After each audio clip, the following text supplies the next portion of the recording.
सबसे पहले चमोली की बात करेंगे। चमोली में बद्रीनाथ हाईवे नंदप्रयाग के पास 5 दिन से बंद है और यहां पर पहाड़ी से बार बार भूस्खलन हो रहा है। पहाड़ टूटने के बाद हरे भरे बड़े बड़े पेड़ भी मलबे के नीचे आ गए हैं। आवाजाही बंद होने से लोगों को काफी दिक्कत हो रही है। मानसून में बद्रीनाथ हाईवे पर कई जगहों पर पहाड़ी दरक रही है, जो कि भारी मुसीबत लोगों के लिए बनी हुई है। कोई पता नहीं है।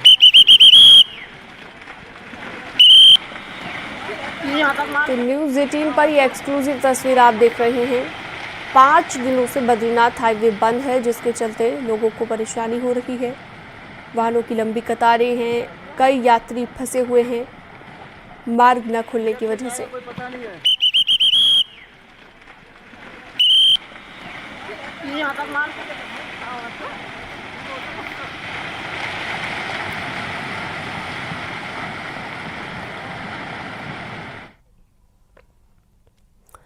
छब्बीस जुलाई को कर्णप्रयाग राजमार्ग पर नलगांव और आमसौर के बीच बारिश और बादल फटने की घटना हुई, जिसमें मलबे की चपेट में आने से ट्रॉला समेत 2 युवक पिंडर नदी में समा गए थे, जो कि आज तक लापता चल रहे हैं। तब तत्कालीन तौर पर दोनों युवकों की तलाश में नदी के किनारे सर्च ऑपरेशन चलाया गया था, लेकिन दोनों युवकों का कोई सुराग नहीं मिल पाया। एक बार फिर से लापता लोगों की खोजबीन की जा रही है, जिसके लिए मौके पर एनडीआरएफ की टीम को भी बुलाया गया है, लेकिन अभी भी लापता लोगों का कुछ पता नहीं चल पाया है।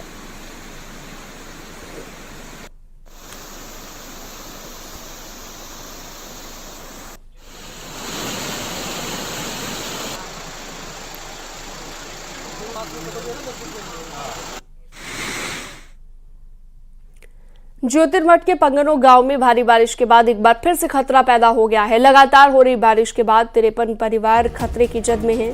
पहाड़ी से भारी भूस्खलन हुआ है, जिसके बाद कई घरों के अंदर मलबा घुस गया है और लोग खौफ के साए में जीने के लिए मजबूर हैं। लैंडस्लाइड की वजह से कई घरों की नींव तक हिल चुकी है। गाँव वालों ने प्रशासन पर अनदेखी का भी आरोप लगाया है। लोगों का कहना है कि गाँव के लोगों की सुध लेने वाला कोई नहीं है, ना ही कोई वैकल्पिक व्यवस्था यहां पर की गई है।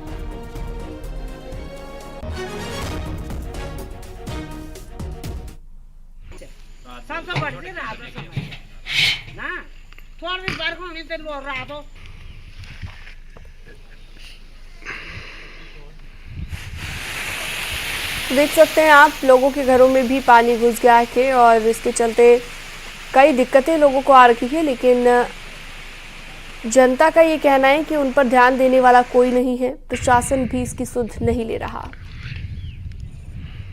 पंगनो गांव जिसे खतरा बरकरार है।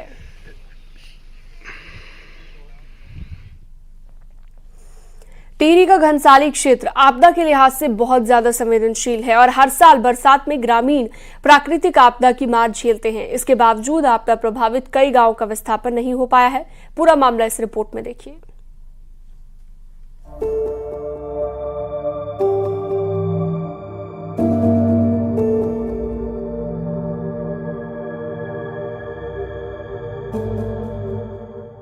टिहरी के घनसाली में इस बार भी कुदरत का कहर बरपा। भिलंगना, नैलचामी, बूढ़ा केदार क्षेत्रों में भारी बारिश की वजह से नुकसान हुआ, जिसके बाद अधिकारियों के साथ नेताओं ने आपदा प्रभावित इलाकों के दौरे किए और हर संभव मदद का भरोसा दिलाया गया। लेकिन लोगों का आरोप है कि सारे वादे कागजों तक ही सीमित रह गए और कोई काम नहीं हुए। आपने देखा गए 2 माह में किस तरह से हमारे पूरे बिना खाल, बूढ़ा केदार, तमाम जो है ऐसी जगहों पर जो जनहानि भी हम लोगों को झेलनी पड़ी है। आज जो है कुछ दिन पहले जो हम पट्टी में बादल फटने से जो है पूरा क्षेत्र जो है खौफ के साए में जी रहा है। बड़े बड़े नेता लोग आते हैं, सभी लोग आते हैं, फिर बाद में जो वो बस्ता में पड़ जाता है। और हम जो है काफ़ी टाइम से यहाँ परेशान हैं, यानी कि हम 2006 से 8 दिन तक परेशानी चल रहे हैं। अभी हमारे ग्राम पंचायत जो देवलंग है यहाँ और पंजानाम तोक है, तो हमारे जो है 35 परिवार जो है हमारे बेघर हो रखे हैं। पिछले 1 महीने से बूढ़ा केदार, भिलंगना, नैलचामी और घुत्तू क्षेत्र में लगातार भारी बारिश की वजह से नदी और बरसाती नाले उफान पर हैं। बादल फटने की घटनाएं भी हो चुकी हैं, जिनमें जान माल के साथ ही खेती, सड़क, बिजली, पानी, पुलिया और संपर्क मार्गों को भारी नुकसान पहुंचा है। वहीं डीएम का कहना है कि आपदा प्रभावित इलाकों का जियोलॉजिकल सर्वे कराया जाएगा और जरूरत पड़ने पर विस्थापन भी किया जाएगा। ऐसे वल्नरेबल मिले वहाँ सभी जगह हमने जियोलॉजिकल सर्वे भी करा लिया है, कुछ जगह हमने भूमि भी चयन कर ली है। तो इन गाँव में भी देखेंगे कि जहाँ जहाँ भी ऐसी मांग होगी या जियोलॉजिस्ट जो अगले 2 दिन यहाँ विजिट करेंगे, अगर कहीं भी विस्थापन का कोई मैटर बनता है तो उस हिसाब से कार्रवाई की जाएगी। और इसके अतिरिक्त कुछ सुरक्षात्मक कार्य भी लोगों के द्वारा मांग की जा रही है, जैसे नदी के आसपास की कुछ दीवार लगाई जाए या गाँव के आसपास दुकानें घरों के ऊपर कुछ सुरक्षा कार्य किया जाए, तो उस डायरेक्शन में भी काम करें। घनसाली का क्षेत्र आपदा के लिहाज से बेहद संवेदनशील है और हर साल मौसम की मार पूरे इलाके को झेलनी पड़ती है। ऐसे में ठोस योजना बनाकर काम करने की जरूरत है ताकि आपदा के नुकसान को कम किया जा सके और आपदा प्रभावितों को भी राहत मिल सके। टिहरी से न्यूज़ 18 के लिए सौरभ सिंह की रिपोर्ट।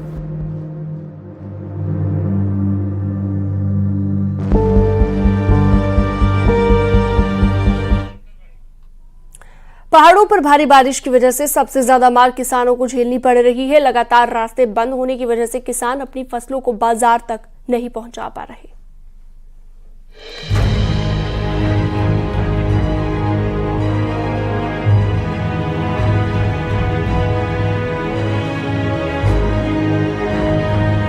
विकासनगर के जौनसार बाबर की बड़ी आबादी को कुदरत की मार झेलनी पड़ रही है। टूटी सड़कों की वजह से बीमार लोग अस्पताल तक नहीं पहुंच पा रहे हैं। वहीं किसानों की नकदी फसलें कई दिनों तक मंडियों तक नहीं पहुंच पा रही। चक्राता समेत पूरे जौनसार बाबर के पहाड़ी इलाकों में इन दिनों सेब की फसल भी तैयार होनी शुरू हो गई है, जिसे मंडियों तक लाने में किसानों को बहुत परेशानी के दौर से गुजरना पड़ रहा है। वहीं कैश क्रॉप कही जाने वाली अदरक, टमाटर, हरी मिर्च जैसी सब्जियों के मंडी पहुंचने में देरी होने की वजह से किसानों की सब्जियां खराब हो रही हैं।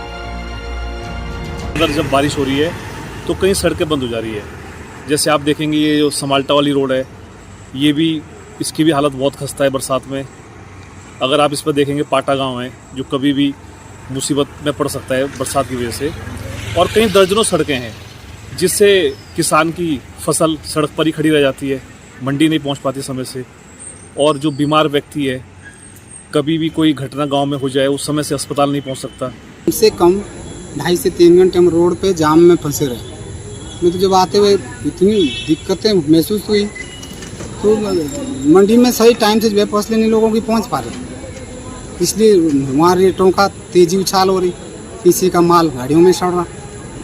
तो ना जाने समय पे आजकल काम ही ठेकेदार लोग कुछ आजकल कर रहे हैं, जो कि सावन के महीने में कितनी बरसात है, समय से काम नहीं कर पा रहे यार। मॉनसून को लेकर प्रशासन अलर्ट है और लैंडस्लाइड वाली जगहों पर जेसीबी तैनात की गई है ताकि रोड बंद होने पर उसे फौरन खोला जा सके।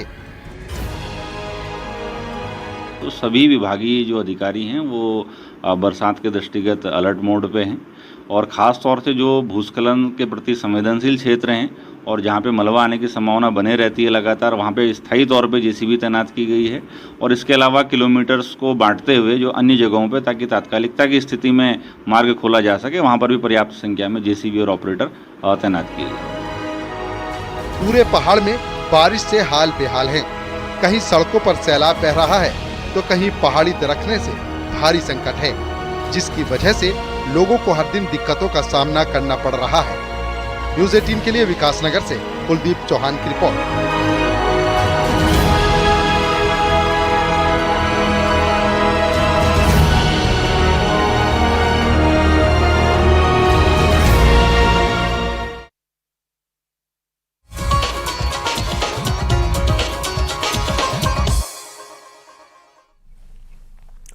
आज पूरे देश में श्री कृष्ण जन्माष्टमी की धूम है। उत्तराखंड से लेकर देश के हर कोने में राधे कृष्ण का मंदिर सज चुका है। हर जगह पर मंदिरों में सुबह से ही श्रद्धालुओं की भीड़ है और इस बार जन्माष्टमी पर द्वापर युग जैसा दुर्लभ संयोग बन रहा है। मान्यता यह है कि इस दिन भगवान श्री कृष्ण के बाल स्वरूप यानी कि लड्डू गोपाल जी की पूजा की जाती है, जिससे जीवन के सभी दुखों से आपको मुक्ति मिलती है, साथ ही सभी मनोकामनाएं पूरी होती हैं। इस साल जन्माष्टमी पर चंद्रमा के वृषभ राशि में होने से जयंती योग का निर्माण होगा। ये योग पूजा करने के लिए बहुत ही शुभ माना जाता है।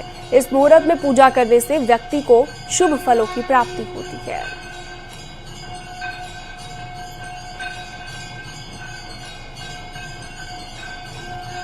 तो देख सकते हैं आप, ये तस्वीरें लगातार भक्ति में लीन हो चुके हैं कृष्ण भक्त। मथुरा की भी कुछ तस्वीरें आप देखिए, जहां पर लगातार भजन कीर्तन चल रहा है और अब ये जारी रहेगा जब तक भगवान श्री कृष्ण का जन्म नहीं होता। और अब वो आज रात को 12 बजे होगा, यानी कि आज रात को 12 बजे भगवान श्री कृष्ण प्रकट होंगे। और इस बार इसलिए भी खास बताई जा रही है जन्माष्टमी, क्योंकि इस बार द्वापर युग जैसा दुर्लभ संयोग बन रहा है और इसी के चलते तमाम जो कान्हा के भक्त हैं वो कृष्ण की भक्ति में डूब चुके हैं।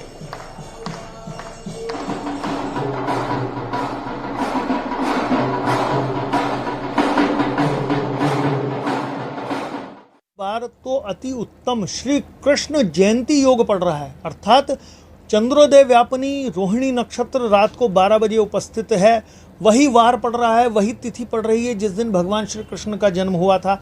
इस योग का नाम ही रोहिणी नक्षत्र में कृष्ण जयंती योग कहलाता है और ऐसा दुर्लभतम योग कई हजार वर्ष बाद पड़ा है और भगवान श्री कृष्ण स्वयं जन्म लेंगे, ये मान लीजिए।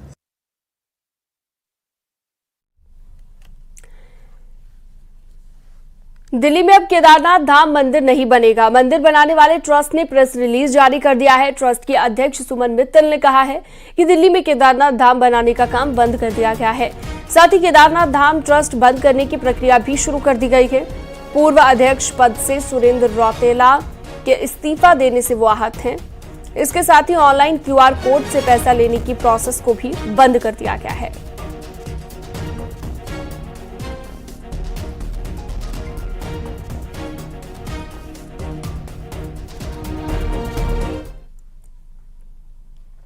केदारनाथ मंदिर और सोना चोरी मुद्दे को कांग्रेस छोड़ना नहीं चाहती। अब तैयारी अगले मुद्दे की है, अगली बार मुद्दे को सदन में उठाने की है। वहीं संसद में मुद्दा उठाने से बीजेपी के लिए मुश्किलें बढ़ सकती हैं, तो बीजेपी इसे झूठा प्रचार बता रही है। देखिए,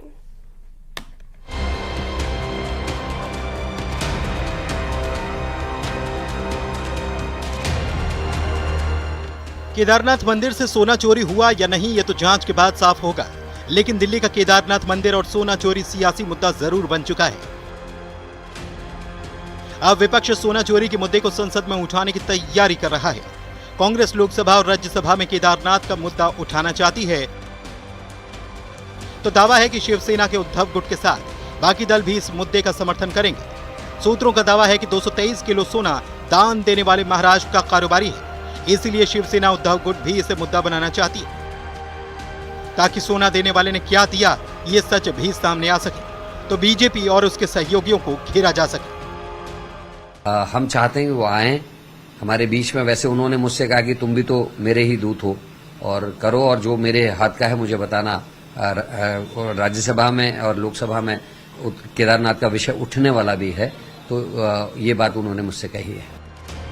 केदारनाथ सोना चोरी पर शंकराचार्य अभी मुक्तेश्वरानंद ने सवाल उठाए थे, तो उन्हें कांग्रेस का एजेंट तक कहा गया था। ऐसे में देश की संसद में विपक्ष ने केदारनाथ का मुद्दा उठाया तो किरकिरी पूरे उत्तराखंड की होगी। ऐसे में संसद में उत्तराखंड के सांसद क्या जवाब दे पाएंगे, सवाल ये भी है। उनका पूरा संगठन ही, पूरी की पूरी कांग्रेस फेक नैरेटिव पे चल रही है। झूठ बोलो, बार बार बोलो, जोर से बोलो, ताकि लोगों को सच लगने लगे। थोड़ी सी आंशिक 4 कदम आगे बढ़े हैं झूठ बोल करके, तो उनको लगता है कि यही चलेगा, लेकिन जनता अब समझ गई है कि झूठ चलने वाला नहीं है, इसलिए कांग्रेस को झूठ बोलने से बाज आना चाहिए। केदारनाथ सोना चोरी और दिल्ली में मंदिर बीजेपी के गले की फांस बन चुका है और जब तक सोना चोरी पर सरकारी जांच रिपोर्ट सार्वजनिक नहीं हो जाती, तब तक ये मुद्दा शांत होता नहीं दिखता। दीपांकर भट्ट, न्यूज 18, देहरादून।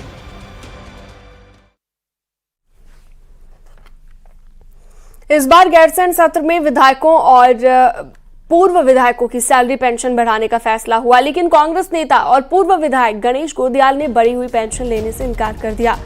गोदियाल का कहना है कि वो इस मामले में जल्द विधानसभा स्पीकर रितु खंडूरी से मिलेंगे और मांग करेंगे कि विधायकों की सैलरी पेंशन तय करने के लिए नियामक आयोग यानी रेगुलेटरी अथॉरिटी होनी चाहिए जो इसका निर्धारण करे। वहीं न्यूज 18 ने कुछ बीजेपी विधायकों से इस पर प्रतिक्रिया लेनी चाहिए, लेकिन कुछ विधायकों ने कुछ भी बोलने से इनकार कर दिया। माननीय विधानसभा की सम्मानित अध्यक्षा जी को पत्र लिखकर इस बढ़ोतरी से के लिए मना करूं कि मुझे ये बढ़ोतरी नहीं चाहिए, और उनसे मांग करूं कि इस प्रकार के बढ़ोतरी के लिए एक नियामक आयोग बनना चाहिए, रेगुलेटरी अथॉरिटी होनी चाहिए जो ये तय करे कि क्या ये 1,25,000 की बढ़ोतरी या पूर्व विधायकों को 10, 15, 20 हजार जो भी बढ़ने वाला हो, वो बढ़ोतरी क्या जायज है। पिथौरागढ़ में स्वास्थ्य विभाग में हुए लगातार ट्रांसफर से हेल्थ सिस्टम पटरी से उतर गया है। हालात ये हो गए हैं कि कई अस्पताल अब ताला लगने की कगार पर पहुंच गए हैं। ऐसे में सियासत भी तेज हो गई है। देखिए,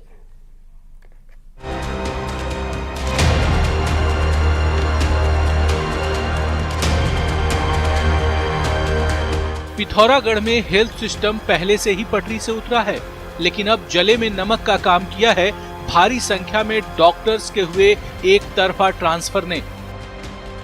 पिथौरागढ़ में बीते एक महीने में 15 डॉक्टर्स को मैदानी जिलों में भेजा जा चुका है, जबकि इनके बदले एक भी डॉक्टर यहां नहीं आया। और ये हाल तब है जब यहां पहले से ही दर्जनों स्पेशलिस्ट डॉक्टर के पद खाली पड़े हैं। डॉक्टर्स के एक तरफा ट्रांसफर होने से कई हॉस्पिटल में ताला लटकने को है। वहीं हेल्थ डिपार्टमेंट की इस हरकत ने विपक्ष को भी बैठे बिठाए एक मुद्दा थमा दिया है। 16 डॉक्टर एक महीने के अंदर सरकार ने ट्रांसफर किए हैं। आज पिथौरागढ़ जनपद की जो स्वास्थ्य सेवाएं पूरी चरमरा गई। जिले के गंगुलियाहाट, बेड़नाग, डीडीहाट, दारचूला, मुंशारी में बहुत सारे विशेषज्ञ चिकित्सकों के सारे पद दिखते थे।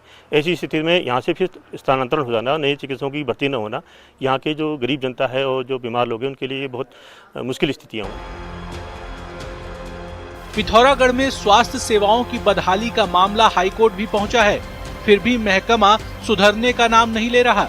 यहाँ डॉक्टर के 174 पद स्वीकृत हैं, जिनमें 70 पद पहले से ही खाली पड़े हैं। यही नहीं, जिन पदों पर तैनाती है उनमें भी 42 डॉक्टर पीजी के लिए जिले से बाहर हैं। उनके आसपास हमारे यहाँ पहले से शॉर्ट था और वर्तमान में जो है हमारे यहाँ जो कि 3 स्टेज में अलग अलग जो है ट्रांसफर हुए हैं। तो जो है कि एक डॉक्टर साहब डायरेक्टर बन के गए हैं और एमओ और जो है एसएमओ और कुछ 3-4 स्पेशलिस्ट का ट्रांसफर जो है कल वाली लिस्ट में था।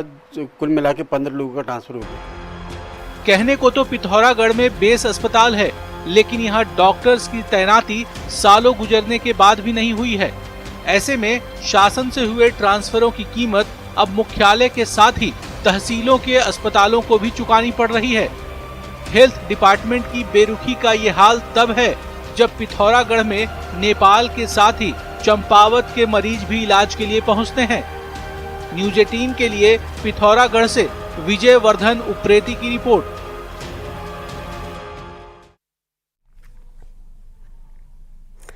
विभिन्न सामाजिक, राजनीतिक और पर्यावरण प्रेमी संगठनों ने जोशीमठ को बचाने के लिए देहरादून में एक पदयात्रा निकाली है। साथ ही एक मंच पर आकर सभी ने प्रदेश में चल रही जल विद्युत परियोजनाओं पर किसी तरह की अनहोनी होने पर जवाबदेही तय करने की मांग रखी है। वहीं जोशीमठ में एनटीपीसी द्वारा बनाई जा रही जल विद्युत परियोजना पर भी सवाल उठा और सरकार से मांग की कि यदि किसी तरह का वहां पर काम शुरू हुआ तो इसके परिणाम विचारणीय होंगे। होती आपने पूरा बारिश में देखा, जोशीमठ अलग अलग जगह से गिर रहा था, पूरा हाईवे में मलबा नीचे था, अलग अलग जगह लैंडस्लाइड्स थी इस बारिश में भी। तो अगर आप ब्लास्टिंग का परमिशन देते हैं उस पहाड़ में जो ऑलरेडी एक डेबरी में बसा हुआ है, एक पूरा डेबरी मतलब एक पूरा मलबे में बसा हुआ पहाड़ है, उसमें अगर आप ब्लास्टिंग की परमिशन देते हैं तो कुछ ना कुछ होगा। 26 अगस्त यानी कि आज इंटरनेशनल डॉग डे भी मनाया जाता है। डॉग और इंसानों के बीच प्यार की कई सदियों से जुड़ी कहानी है और हालांकि हर डॉग इतना खुशकिस्मत होता है कि कुछ लोग ऐसे भी हैं जो स्ट्रीट डॉग्स की कद्र करते हैं और कुछ लोग नहीं करते। इसी को लेकर एक रिपोर्ट आपको दिखाते हैं।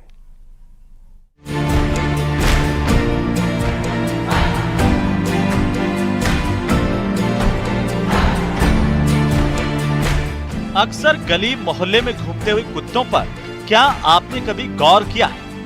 ज्यादातर लोग इनको आवारा समझकर भगा देते हैं, लेकिन देहरादून के कुछ डॉग्स लवर युवाओं ने इन स्ट्रीट डॉग्स के लिए एक ऐसा आशियाना तैयार किया है जहां बीमार और एक्सीडेंट में घायल हुए स्ट्रीट डॉग्स को हर प्रकार का ट्रीटमेंट और भोजन दिया जाता है।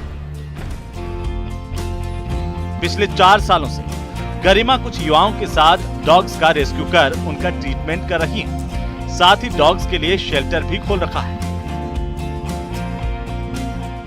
अभी लगभग हमारे पास 35 डॉग्स हैं और सारे हमारे स्पेशली एबल्ड ही एनिमल्स हैं हमारे पास। जैसे कोई पैरालाइज्ड है, कोई बच्चा ब्लाइंड है, कोई डेफ है, तो सबकी नीड्स स्पेशल है और हर किसी को एक इंडिविजुअल अटेंशन की ज़रूरत होती है। हम टीम मेंबर्स हैं, साथ ही साथ हमारे वॉलंटियर्स भी हैं डिफरेंट कॉलेजेस से। जो यंगस्टर्स हैं वो हमारे साथ जुड़े हुए हैं, वो आते हैं टाइम पे शेल्टर। इनके शेल्टर में करीब 30 वो डॉग्स हैं जो किसी न किसी बीमारी से ग्रसित है या घायल है। गरिमा और उनसे जुड़े सभी युवाओं को जैसे ही किसी डॉग्स के बारे में जानकारी मिलती है वो उसका रेस्क्यू कर अपने शेल्टर में लेकर आते हैं और उनका ट्रीटमेंट कर जनता से अपील करते हैं कि लोग उस डॉग्स को गोद लें। अभी तक 50 से ज्यादा डॉग्स को लोगों ने गोद भी लिया है। केयर तो देखो, जैसे हम घर में जैसे फैमिली होता है, हमारे बच्चे होते हैं, तो हम उसी तरह से इनकी केयर करते हैं। बाकी जैसे कोई हमारे पास आता है, जैसे हमारा जो शेल्टर है वो रेस्क्यू मतलब जो एक्सीडेंटल केसेस हो जाते हैं। भले ही ये डॉग्स अपना दर्द किसी से कह नहीं सकते, लेकिन इस ग्रुप ने इनका दर्द समझा और सड़कों से उठाकर एक आशियाना दिया। इस ग्रुप की ये भी कोशिश रहती है कि इन डॉग्स को कोई अपना ले ताकि इन्हें भी अपना घर मिल सके। न्यूज़ 18 के लिए देहरादून से सत्येंद्र बर्तवाल की रिपोर्ट।